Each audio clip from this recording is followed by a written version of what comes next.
दुनिया में 200 से भी ज्यादा देश हैं।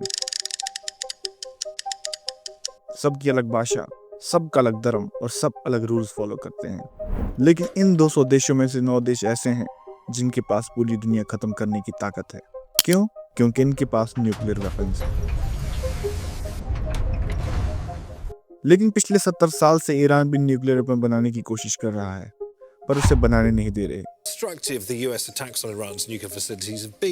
जर्मनी जैसे देश चाहे तो कुछ महीनों में परमाणु हथियार बना सकते हैं, पर वो बनाते नहीं हैं। क्यों? आखिर कौन डिसाइड करता है कौन सा देश परमाणु बनेगा और कौन सा नहीं? Now I am become death, the destroyer of worlds. 1945 में जब वर्ल्ड वॉर 2 चल रहा था, यूएस की एक सीक्रेट लैब में मैनहट्टन प्रोजेक्ट के अंदर रॉबर्ट ओपेनहाइमर ने कुछ ऐसा किया जिसकी किसी ने कल्पना भी नहीं की थी। उन्होंने दुनिया का पहला एटॉमिक बम बनाया और 6 और 9 अगस्त को ये बम हिरोशिमा और नागासाकी पर गिराए गए। 2 लाख से भी ज्यादा लोगों ने अपनी जान गंवाई और 2 शहर कुछ सेकंड्स में ही इरेज हो गए। वॉर खत्म हुआ, लेकिन उस दिन यूएसए ने सिर्फ वॉर नहीं जीता, बल्कि पूरी दुनिया को हमेशा हमेशा के लिए बदल के रख दिया। इतिहास में पहली बार किसी देश के पास पूरा प्लेनेट खत्म करने की ताकत थी और बाकी देश डर में सहम रहे थे। सब यही सोच रहे थे कि अगर अमेरिका ने दोबारा बम यूज किया तो क्या होगा। बस फिर क्या था, सब रेस में लग गए। 1949 में सोवियत यूनियन ने अपना न्यूक्लियर बॉम्ब डेवलप कर लिया और इस बॉम्ब का नाम रखा सार, जो कि दुनिया का सबसे पावरफुल न्यूक्लियर बॉम्ब था। जो बॉम्ब यूएसए ने हिरोशिमा पर गिराया था, ये सार बॉम्ब उससे 3800 गुना ज्यादा पावरफुल था। सोचो अगर ये बॉम्ब कहीं गिरता तो क्या होता। यूके और फ्रांस यूएसए के एलाइज थे, लेकिन यूएसए उनके साथ अपना न्यूक्लियर टेक शेयर नहीं कर रहा था, तो धीरे धीरे उनका यूएसए पे से भरोसा हट गया और 1952 में यूके ने और 1960 में फ्रांस ने भी अपने न्यूक्लियर वेपन्स डेवलप कर लिए। 1964 तक सब सही चल रहा था, लेकिन उस साल चाइना ने न्यूक्लियर वेपन्स बना लिए और जैसे ही यूएसए ने अपने दुश्मन चाइना को न्यूक्लियर पावर बनते देखा, उन्होंने रियलाइज किया कि अगर चाइना ऐसा कर सकता है तो कल को कोई दूसरा राइवल भी बॉम्ब बना सकता है, और अगर ऐसा ही चलता रहा तो एक दिन सबके पास परमाणु हथियार होगा और कोई ना कोई जरूर यूज करेगा, जिससे सारा प्लेनेट खत्म हो सकता है। तो यूएसए एक प्लान बनाता है।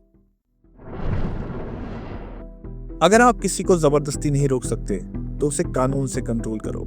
1968 में यूएसए ने यूनाइटेड नेशंस के साथ एक ऐसी ट्रीटी बनाई जिसने न्यूक्लियर स्प्रेड को लिमिट कर दिया। इस ट्रीटी का नाम था nuclear non proliferation treaty. Idea simple था, जिन कंट्रीज के पास ऑलरेडी न्यूक्लियर है वो उन्हें अपने पास ही रखेंगे, जिनके पास नहीं है वो कभी बनाएंगे भी नहीं, बदले में उनको पीसफुल न्यूक्लियर एनर्जी मिलेगी। बात तो ये भी हुई थी कि करंट पावर्स भी अपने न्यूक्लियर खत्म कर देंगे, लेकिन ऐसा कभी हुआ ही नहीं। 3 देशों ने ये ट्रीटी आज तक साइन नहीं करी, इंडिया, पाकिस्तान और इसराइल। इंडिया का कहना था कि सिर्फ 5 देशों के पास ऐसी ताकत क्यों रहे जिससे वो दुनिया पे राज कर सकते हैं, और अपना न्यूक्लियर बॉम्ब बनाने का फैसला किया। 1974 में operation smiling Buddha code name से इंडिया ने अपना पहला न्यूक्लियर टेस्ट किया। 1998 में भी इंडिया ने एक फ्यूजन टेस्ट किया और आज इंडिया एक न्यूक्लियर पावर है। लेकिन इंडिया फॉलो करता है नो फर्स्ट यूज पॉलिसी, मतलब इंडिया कभी भी न्यूक्लियर वेपन्स पहले यूज नहीं करेगा। इंडिया को न्यूक्लियर पावर बनते देख एक देश ने कहा, हम भले घास की रोटियां खाएंगे लेकिन एटम बम जरूर बनाएंगे। वो देश था पाकिस्तान। 1998 में ही पाकिस्तान ने भी न्यूक्लियर वेपन्स डेवलप कर लिए। एनपीटी ना साइन करने वाला तीसरा देश इसराइल ना कभी एक्सेप्ट करता है और ना ही डिनाई, लेकिन सैटेलाइट इमेजेस और इंटेलिजेंस एजेंसी से पता चलता है कि उनके पास भी न्यूक्लियर वेपन्स हैं। एक ऐसा देश भी है जो पहले एनपीटी मेंबर था पर अब नहीं है। नॉर्थ कोरिया एनपीटी का मेंबर था, लेकिन 2003 में उन्होंने इस ट्रीटी से विथड्रॉ कर लिया और अपने न्यूक्लियर वेपन्स बनाने में लग गया और 2006 में अपना पहला सक्सेसफुल बॉम्ब टेस्ट करके न्यूक्लियर स्टेट बन गया। ईरान की कहानी सबसे अलग है। ईरान ने अपना न्यूक्लियर प्रोग्राम 1950s में शुरू किया और तब उनकी हेल्प कर रहा था अमेरिका। लेकिन 1979 में आयतुल्लाह खुमैनी की लीडरशिप में ईरान में एक इस्लामिक रेवोल्यूशन आया जो कि कंप्लीटली एंटी वेस्टर्न था, जिससे वेस्टर्न रीजन का ईरान पे से भरोसा हट गया। ईरान पे हर तरह के सैंक्शंस लगाए गए, ईरानियन न्यूक्लियर साइंटिस्ट को असैसिनेट किया गया। सालों के कॉन्फ्लिक्ट्स के बाद फाइनली 2015 में एक डील साइन हुई ईरान और 6 ग्लोबल पावर्स के बीच, joint comprehensive plan of action. इसके तहत ईरान अपनी यूरेनियम एनरिचमेंट को रिड्यूस करेगा और अपनी न्यूक्लियर साइट्स पे इंस्पेक्शंस अलो करेगा। बदले में ईरान पे से सैंक्शंस हटा दिए जाएंगे। चीजें शांत हो ही रही थी कि तभी एंट्री होती है डोनाल्ड ट्रंप की। 2018 में डोनाल्ड ट्रंप इस डील से विड्रॉ करते हैं और ईरान पे वापस सैंक्शंस लगा देते हैं। ट्रंप ने इस डील को वर्स्ट एग्रीमेंट एवर मेड कहा और सारी डील कोलैप्स हो गई। तब से ईरान अपनी स्टॉक पाइल इंक्रीज कर रहा है, बट अभी तक ईरान ने कभी बॉम्ब टेस्ट नहीं किया। दूसरी तरफ 1986 में यूएस और सोवियत यूनियन के बीच कोल्ड वॉर चल रहा था और दोनों अपने न्यूक्लियर वेपन्स को इंक्रीज कर रहे थे।